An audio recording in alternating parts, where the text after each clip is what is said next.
We're in the fantasy football playoffs. We're rolling into week 16, and we got some guys to look at the running back position off the waiver wire. One of these guys is Jerome Ford. He's back to being the starter for the Cleveland Browns. Nick Chubb's going to be out for the year due to an injury, and now we got another running back to look at off the waiver wire. We have to deep dive him today to see whether or not you need him for fantasy football, strategize around him. You may not need him, you may need him. But going over the advanced data, it'll help you make your decision. But before we dig in, you need to click that subscribe button right now. We're deep diving as many players as possible. That way you get a deeper look. The advanced metrics, what they did in college, everything else, so you know more about this player. On top of that, we're helping you set your lineups with the Must Start series. Click that button. Stop missing out. Ric Flair's watching. You did not want to disappoint Ric Flair. It's sad though. Nick Chubb is out for the year. We waited pretty much half the year for him to come back. He comes back. We're just happy he's taking touches, honestly. He's getting a lot of work. He was moving the football a little bit, and now he's out for the year. And now we're looking at Jerome Ford as the next man up.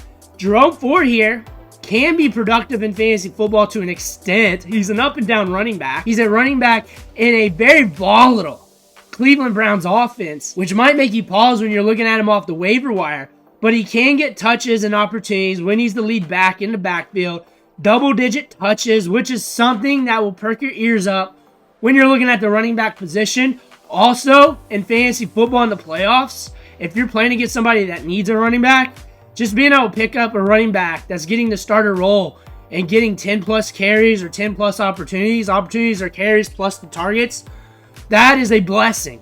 So you may want to take that away from one of your opponents. You may want to do that. Strategize around that. We're going back and looking at what he did in college. We start off at Alabama. We transfer to Cincinnati. Our final year at Cincinnati in 2021, we blow up. 19 touchdowns, 1,300 yards, 3.07 yards after contact per attempt. The year prior, 4.63. Productive. Good. A good G5 back. That's what we're looking at here. A guy that fell in the draft a little bit to the 5th round. A solid running back. He's sturdy. He can get the job done when given the opportunity. But not a running back that will blow up the box score every week. There's a big difference between him and Saquon Barkley. I think we can all agree on that. But a 5th round running back, 210, 5'11", very sturdy, good size adjust athleticism, a good, standard, solid running back prospect, and he can be productive. He is a standard RB2, especially when you look at his 2023 production, just multiple RB2 weeks when he has the starter role. This year in 2024, this team's been more volatile. He's been up and down. He's got a couple RB1 weeks to his name. He's got an RB2 week to his name. And honestly, you're seeing a standard RB2. That's what you're seeing. You're seeing a lot of those gray lines in 2023. You got a little bit in 2024. Some of those red lines, that RB3 status. So you got a volatile RB2, a standard RB2. That's what you're looking at here. You could pop off for more production if we cross the goal line in some of these matchups. But overall, on average, you're seeing a baseline RB2 here. And you're looking at the rushing yards when he's out there with this Browns team. And we're not eclipsing 100 yards rushing. We have not done that yet. We're averaging 37.6 yards per game. Granted, some of these matchups is with him sharing the backfield with Nick Chubb. It's more like 45 to 50 range when he's got the backfield to himself. That's what you're seeing in the start of the year. That being said, you're probably going to get about 4 to 5 points rushing. You're going to get a couple of targets, and you're probably going to have to see if we can cross the goal line. Crossing the goal line will be huge for his fantasy production, and you're looking at his work rate throughout the year. Start of the year, we were getting a lot of snaps because Nick Chubb was out. That reduced. On top of that, you want to look at the routes ran. There are games where he's pushing 40 routes, 30 routes, 36 routes, getting good opportunity in the passing game. If they got to use him in the passing game, they will. That's a good look. 7 targets in 2 games here. Dallas and the Raiders.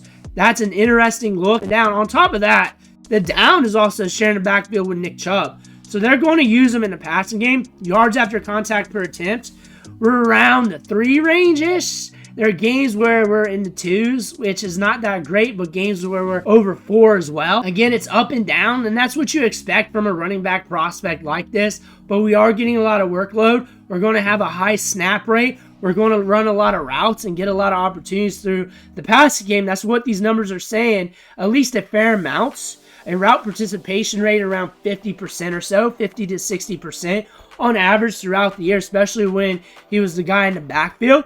That is very encouraging. And you look at him, he has 451 rushing yards on the year, 5.2 yards per carry. He's going to be the guy. However, the Browns offense is like this. We got a quarterback change right now, but Deshaun Watson isn't back there anymore. And this offense was very bad in the start of the year. They were mean in the start of the season. That's when Jerome Ford was back there with Deshaun Watson. That being said, it could be different. However, we got DTR back there, and he's going to impact some things. But we got some decent matchups coming up. Bengals, Dolphins, middle of the road when it comes to allowing fantasy production to running backs. 23 PPR points per game by both those teams. That's solid. You got the Ravens too. They stifle a little bit. That's week 18 as well. So you may not even be playing then, but a lot of people do. But 20.1 on average PPR fantasy points to the running backs when they're playing them. Dolphins, Bengals, you got some upside here. You got something to look at here. Very decent matchups coming up. And on top of that, I do not want to face him if the guys in my playoff bracket are sucky right now at running back. And now they got an RB2 who's getting 10 to 12 touches out of the back. And now they got an okay matchup. I say okay. It's average. It's average. That's what those numbers say. They're allowing a decent clip in the passing game, the running backs. They're allowing a decent clip in rushing yards. That is an interesting look when you're looking at Jerome Ford when you prospect going forward.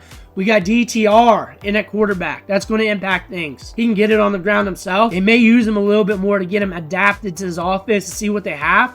Maybe a little bit more to get play action established. Maybe they push it downfield a little bit more. This offense is going to look different. I mean, every offense will look different when they're coming from Jameis Winston to somebody else. Jameis Winston is one of a kind. This offense is going to look different. It could be slower. It could be faster. They may use the running backs a little bit more. You might check it down to Jerome Ford a little bit more.